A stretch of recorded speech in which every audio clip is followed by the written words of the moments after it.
Okay, good evening. Welcome back to the Thursday Night Golf Show. As ever, clashing with the first day of a major championship, which is never a good thing, but hopefully you've broken away for a short period to have a listen to what's going on this week's show. And we are going to be talking about got a few bits of paper that I need to shuffle around here. We will be talking about the US Open. Let's start with that actually. Let's start with the competition, because as ever with the majors so far this year, we'll give you the opportunity to win something from Tiuplo. So let's do that. Same as ever, golf caps up for grabs for anybody who names the winner of the US Open. I'll do exactly the same because this goes out on a Thursday night. I'll give you until the start of round 2. So you even get, like I said, to see who's on top of that leaderboard after round 1. All you have to do, put down below who you think will win, and keep your fingers crossed, and we'll sort something out with some caps. Right, on to starting with world news. Let's start off with a negative. I think I tell you this before. I filmed this generally on a Tuesday, and I've just read the news that it's reported that Tiger Woods has gone into rehab. Reported that. So again, let's see how that story pans out. Often by the couple of days later, by the time this show goes out, then it'll have unfolded a little, so maybe we'll know more at this point. But it's sad news again, or sad or maybe good news, because if he's gone into rehab, it's a positive step, I suppose. But the rumours are that he's, again, it's to do with the custody of his children, which is really, really sad news. That's real life stuff, innit? It's nothing to do with golf. That's about getting yourself sorted and your family and things like that. Really, really important. Forget whether you can play golf or not. Tiger is in a bad way, and entering rehab for that man is a pretty sad situation to be in, but let's hope that he gets himself sorted out. Anyway, let's not focus on negatives, but that news had just been brought to me before we started recording, and it might get bigger as the next days progress, like I say. Right, on to the US Open. Erin Hills. Interesting little spat that broke out between Gary Player and Robert Trent Jones Jr. And this has been going on for 2 years, really. Gary Player was really critical of the designer of the course at Chambers Bay in 2015 of the US Open. And as Robert Trent Jones has said in the last 24 hours, he thought that was sort of put to bed and they'd moved on, but Gary Player raised the issues again. So they've had a little bit of tit for tat, but really what I'm talking about, and the reason why I want to report that particular story, is how difficult the US Open courses are set up. Are they that tough, or is it just a case of players have an opportunity to complain? Because it's become now where every year, for me, pros are coming out. They've lost before they've even started. And I look at Kevin Na, and I'm interested to see how if he wins on Sunday, I'll be amazed. But he's already coming out and complaining about how tough the course is before he's even teed off. And I think it's a real negative mindset. But it seems to be the trend now that players are complaining about how tough the US Open courses are set up, how the US PGA are being unrealistic in how tough they are. And like I said, for me, Kevin Na going onto that first tee with that negative mindset, I would say that psychologically it's not a great start, let's put it that way.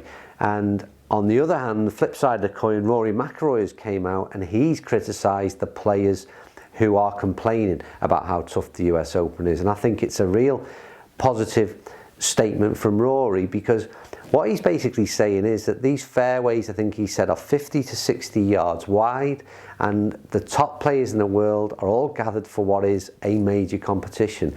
And if they can't drive a ball into a 50, 60 yard wide fairway, then they really should pack the bags and go home, I think was the exact phrase that Rory used. And for me, and again, as ever, I'll say my bit, then you stick your bit down below in the comments. For me, I'm on Rory's side in this one. I really do think that courses need to be made as tough as possible within obviously reason, and I think 50 to 60 yard fairways, which again is reportedly wider than previous fairways set up at US Opens, I think that's ample enough target for these boys to hit. We can't just give them sort of carte blanche to hit 100-yard fairways with no punishment either side, because as we all know, in that game that they play, it's totally different than the one that we do, and bombing 320, 30-yard drives on average into open spaces is it's too easy.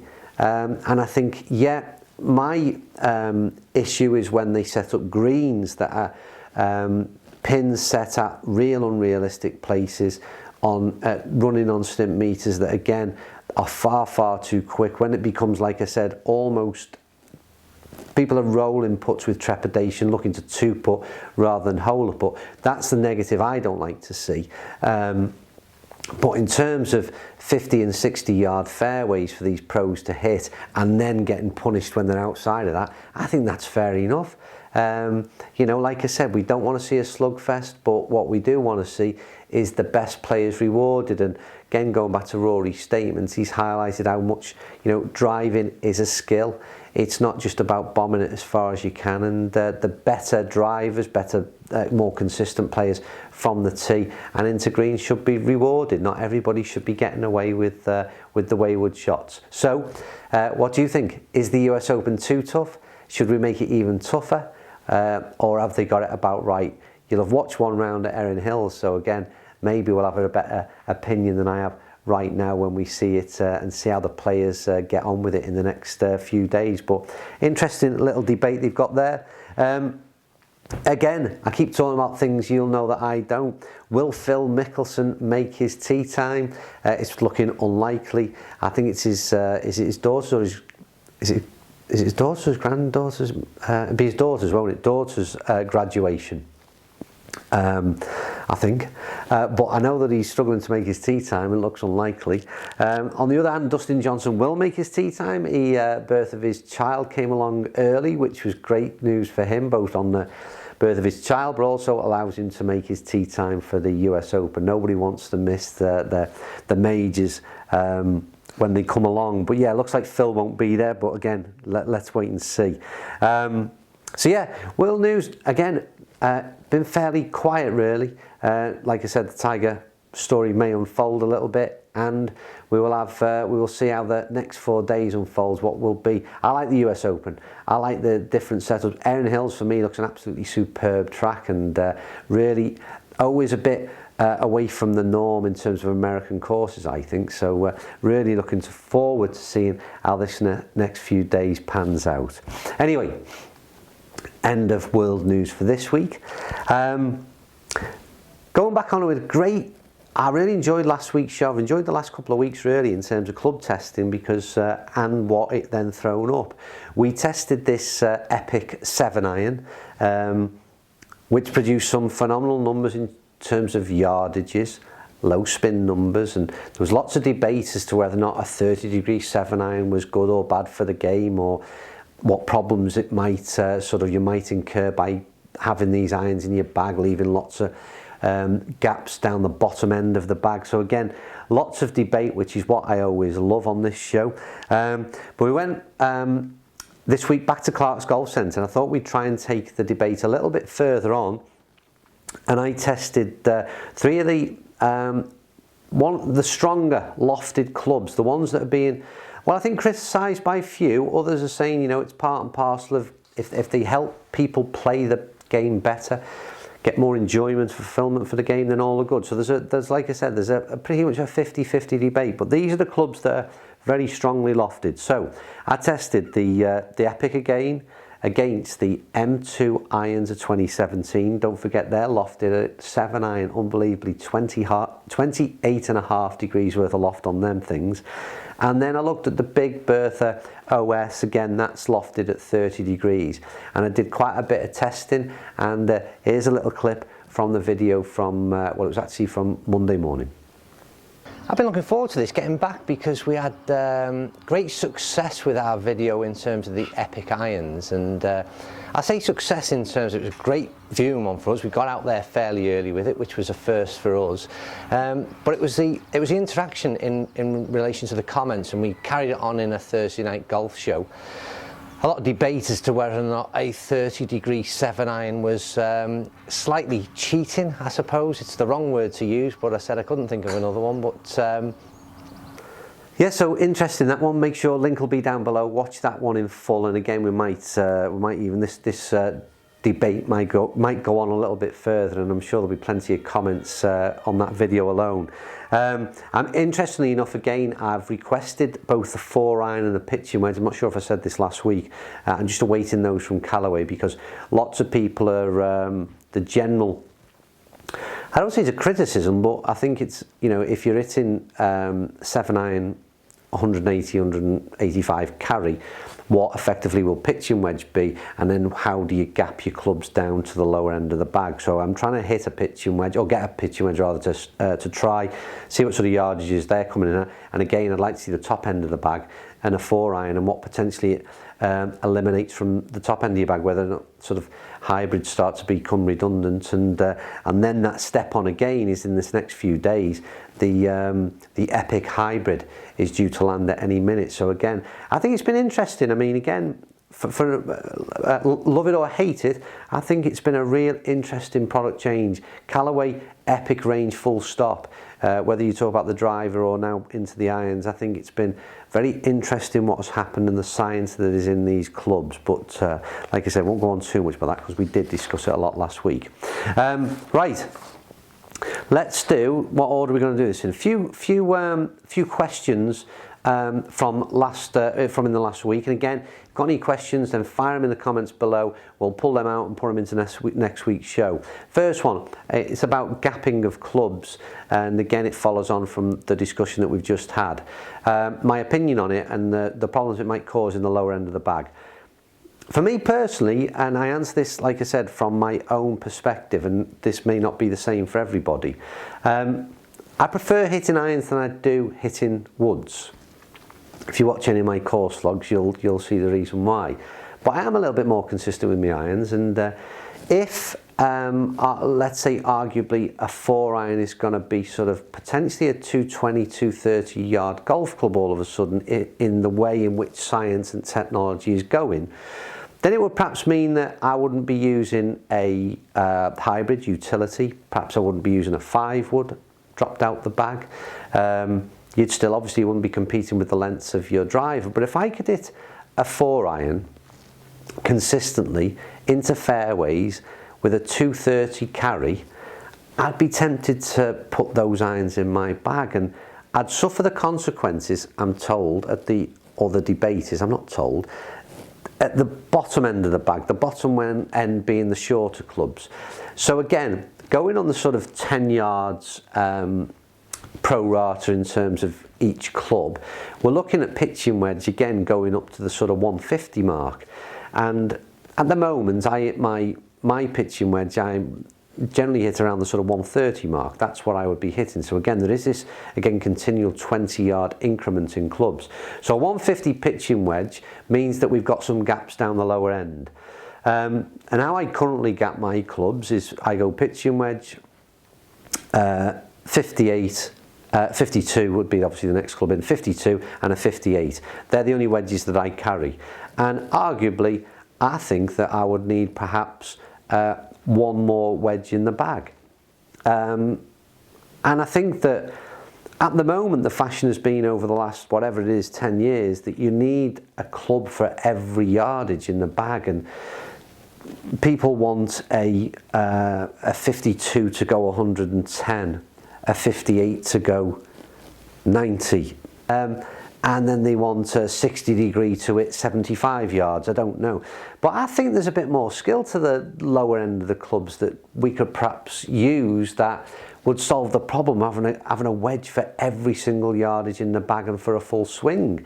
I am getting on a bit now, because I mean, I used to carry a pitching wedge and a sand wedge.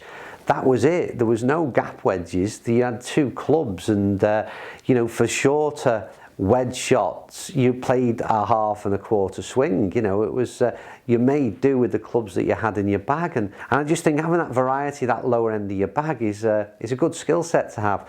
So I've gone on a bit there, but what I'm trying to say in a nutshell is it's all down to personal preference.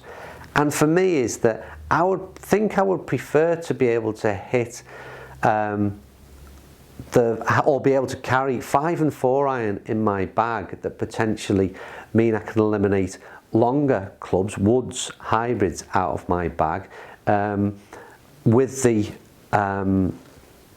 compromise that I might have to stick an extra wedge or possibly 2 wedges in at the lower end of the bag. But like I said, that's a preference for me. But you know, if you watch this video that we did on the M2 and the Big Bertha and the Epic 3 irons that are, like I said, incredibly strong lofted, and understand all the arguments about that, but I hit those clubs and I came away. I used the Mizuno MP5s, and do you know what? I drove back and I thought, what am I doing? And why are you trying to make this game more difficult than it already is? Because I'm really asking questions over these last few days, thinking, you know, these clubs are so easy to hit. They went so far. You know, am I really hitting the ball, striking the ball that purely to worry about spin numbers between 3,500 revs and 7,000 revs? I don't know. And like I say, I can only give you my opinion. The good ball strikers out there, the lower handicaps, maybe it's still a mega important thing. And I think with the Epics, they managed to throw a bit of feel in it, a bit of consistency in terms of the ball striking, in terms of the dispersion when the ball striking was consistent. So I don't know, but I think it's like I said, I'm dying for a lot of people to get out there and try these Epic clubs and form an opinion once they've tried them, so that'll be interesting. Anyway, what I haven't done here, and I do apologise, I'll throw the names up later on the screen actually, because I've not made a note of who sent these questions in, but what I do know is it was Geordie Sancaster, who's a keen supporter of the channel, who sent the next one in, and it was about what is my opinion on golfers spitting on golf courses. And a very simple one, I can't stand it, I find it disgusting, and yeah, absolutely grotesque. I'm told, and I don't know this, the guy who won last week, Daniel Berger, is a real culprit out there, but there's a lot of people that do it. I don't understand it, to be quite honest with you, but maybe again, the only thing I would say to excuse is it a cultural thing, because it's not something that I have been brought up to do. I kind of even get it where, I mean, you watch footballers do it and they work up saliva through the exertion and the pace in which the game is played. Can kind of excuse that, but for golfers, I don't get it at all. But I don't know, I don't want to be too hypercritical if it's a cultural thing. Yeah, that's the only thing I'm mindful of. So I wouldn't like to, like I said, talk about something that I don't necessarily understand. But what I will say, no, it's not great. I certainly have seen it done on greens, and that thing is that it's not great at all. So if you're going to do it, if it is a cultural thing, stick it in the long rough maybe. But I don't know, comments down below. Maybe I don't understand enough about, like I said, the culture behind it. But there you go. That's my opinion on that one. Next one, I'm going to leave until right at the very end, and Mark Sheehan, and I'm going to get there. I ignored it last week, but I will do it this week. Very quickly, because again, these shows seem to be running on a bit of late, and I hope you're still with me. I want to, there's a AMAM event going on at Ganson Golf Club, 23rd of August. Now, Ganson is a fantastic golf club. Absolutely, I love it there. I've done a course log if you ever want to go back and have a look and see what we made of that place. But yeah, 23rd of August, AMAM, 4-man event. I think it's £300 odd per team. But it's a fantastic setup. The course will be, no doubt, 23rd of August will be in fantastic condition. I'll throw up some details down below and links on how you might be able to enter that one. Right, this week, once again, throw a clip up for you now. I went out, just want to say thank you to Alan Gibson and Jason, don't know Jason's surname. Alan Gibson, been a keen supporter of the channel since day one, and a supporter of the Tiuplo website. He always leaves his reviews on there. We went out to visit them, and I say we, it was Golf Vlogs UK, Liam and myself, and went on to take on our next challenge against Alan and Jason. It was at Prestatyn Golf Club, and it was a tad windy. Here's a look. After Andy's great safety shot, he's left himself in the bunker about 120 yards out.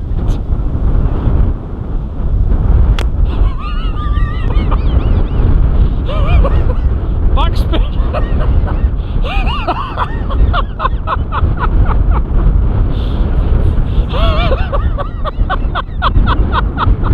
So yeah, when I say a tad windy, I'm talking 40-mile-an-hour gusts. It was incredibly difficult to play.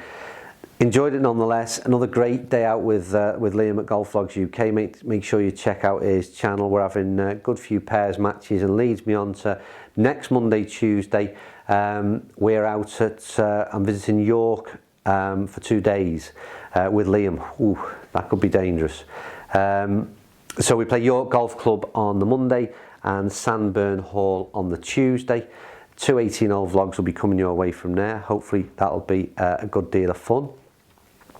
And then last question is, we've got, you may have watched, we created a little bit of one of our sketches for the Epic irons. Hope you've seen that. Hope you all enjoyed it. Bit of a light-hearted look at the situation that's developed with the Epic irons and our fun take on it. And like I said, I like doing them. Hopefully you have a bit of a giggle at the same time. The question is, and again answered down below, we've got potential of a part 2.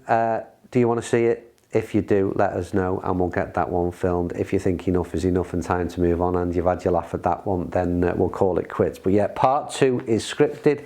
I just need the go ahead to film it. Right, now then, on to Mark Sheehan's question. So Mark asked, and fired this one between myself and I've fired it back to Glencore Golf because obviously they're the travel specialists. But the question is, best way in which to pack your golf clubs when travelling abroad.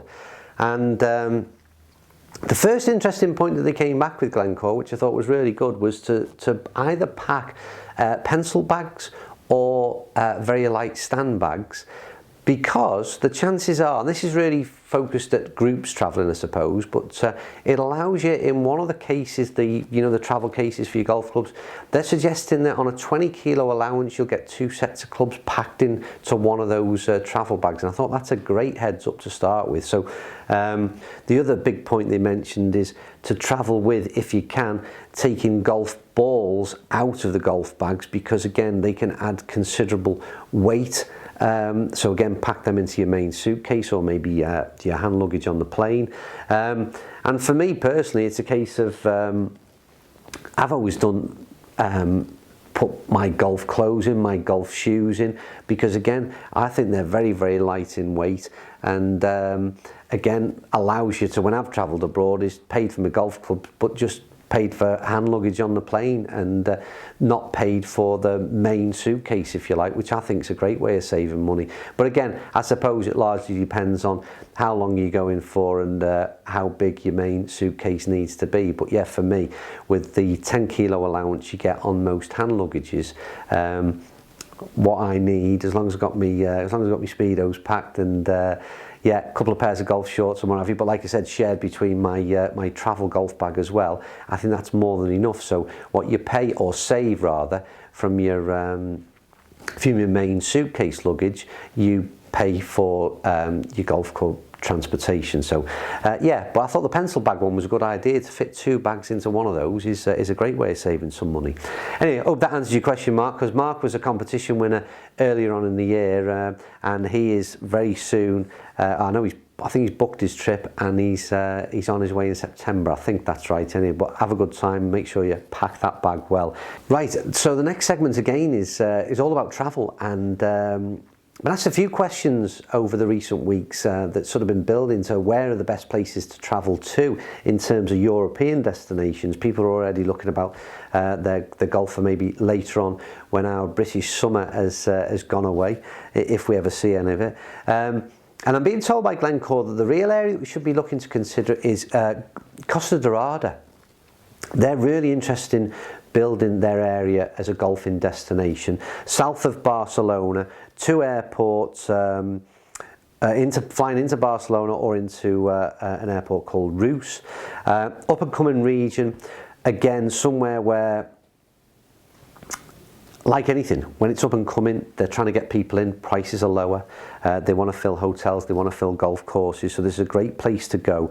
A couple of things that Glencore themselves will say, if you book with them and stay in Villa Romana Hotel or Belvedere Hotel, you get free airport transfers from Barcelona or Reus, and you'll also get return golf transfers too, which can often be, this is a big expense that's thrown on that you don't consider at the time when you make your booking, and brings costs down.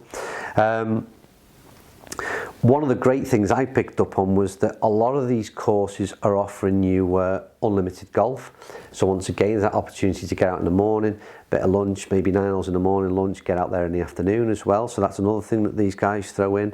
Nightlife is very good. Hotels mentioned are very near to the lively town of Salou. So again, plenty of bars and restaurants in Salou. It's a place that I'm familiar with. A great alternative to Vilamora is what they're suggesting. But I'm going to run through some of the courses, and I'll fire out some pictures at this point because these look superb. Talked about Robert Trent Jones Jr. earlier. He designed a course called Bonmont, opened in '91. It's hosted 2 PGA European Tour events. Lumine Golf Resort, which has got 3 courses: Lumine Hills, Lumine Lakes and Lumine Ruins. Again, all look fantastic golf courses, at least from the visuals. I've not played them, so can't help you there, I'm afraid. And I'm reading from notes here, so I do apologise if I'm not looking at the camera. Costa Dorada Golf Club, again, great golf course, opened in '83. And they all look, like I said, from the visuals I've thrown up. But to be fair, I think we can trust in Glencore. The information that they've given so far and some of the suggestions that they've made, they certainly know their stuff, and there's some great offers that they've got at the moment. And I really like the idea. I think it's somewhere I'm going to have a look at for later in the year, Costa Dorada.